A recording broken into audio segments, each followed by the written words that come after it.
We got breaking news just into the Local 4 newsroom. DTE is giving an update on its efforts to restore power. Local 4's Brian Sherman is standing by live with DTE's Trevor Lauer. Hey, good morning, Brian. Hey there, Priya and Grant. Good morning, everyone. As they were just saying, we are joining DTE here this morning. They're going to give us an update on the status of the power outages and what crews are doing to restore it. So let's go ahead and bring in Trevor Lauer here with DTE. Trevor, good morning. Obviously, not a good scenario. 2 major weather events in 10 days. Tell us what's going on with DTE this morning. Yeah, well, right now we have approximately 209,000 customers out of power. As you can see behind us, we have about 250 trucks in this pullout area. We're dispatching the crews this morning.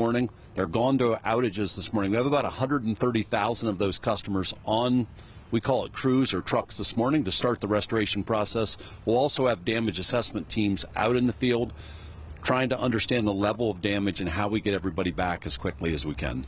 Folks that may not have power early this morning, what do they need to know in terms of the timeline for possible restoration? Yeah, well, restoration timeline, I will give an update on that this afternoon. We need to do the damage assessment and understand exactly what happened.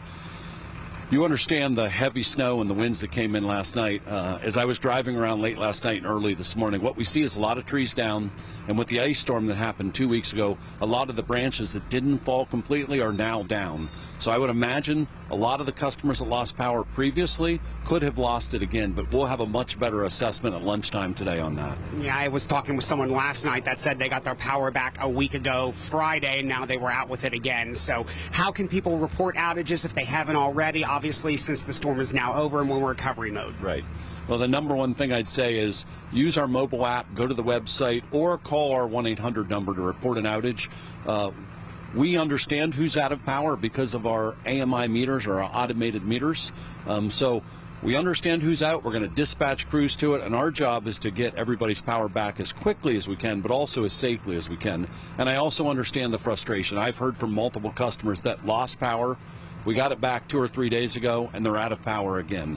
And we understand how frustrating that is, and it's not the customer experience that we want for our customers. And tell me a little bit about what your crews are doing. You were telling me 16 on, 8 off right now. What's been the initial response with the crews, and what are you looking for going forward as you begin to restore power for those without it? Yeah, thank you. So our crews are just amazing. The men and women that are doing this work now have been working for 10 straight days, and we asked them to work 16 hours on and then 8 hours off while they do the restoration activities.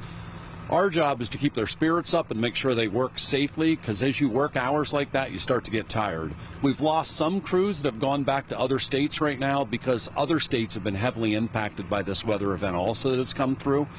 Tennessee, Ohio, Indiana. So we want to make sure they stay safe first. And then also we need to support them with the right, we want to send them where the outages are, not where they're not. So we need to make sure that the crews are going to where there's actual outages and things that they can repair for customers. What customers can do is support the people out doing in the field. I understand how frustrating it can be, and they have every right to be frustrated right now.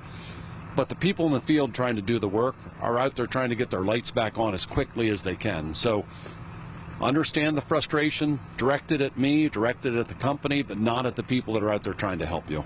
Obviously some good advice. Now, are there any areas that you're seeing a heightened amount of power outages compared to others across the area? I know earlier when I was looking at some of the numbers, it looked like it was Oakland and Wayne counties were 2 of the highest impacted from this. Yeah, I will have a better sense. I looked at the map this morning, and it does look like Oakland County, Wayne County. It was a band just cutting to the southeast of our service territory where we saw the highest winds last night. But I'll have a better sense of all that this afternoon as we dig into the restoration. We have a whole series of data engineers that will be pouring all of that data at me later today as we continue to work through how we do our dispatch priority and how we get everybody back as quickly as we can. All right, Trevor, thanks so much for joining us this morning. We appreciate it. Trevor Lauer here with DTE updating us. Over 200,000 customers in the dark once again from Mother Nature's second weather event in 10 days. Obviously, we'll continue to follow this story as we head throughout the day. Reporting live from DTE's multiple headquarters over in Southfield, I'm forewarned meteorologist Brian Sherman. We'll send it back to you guys in the studio.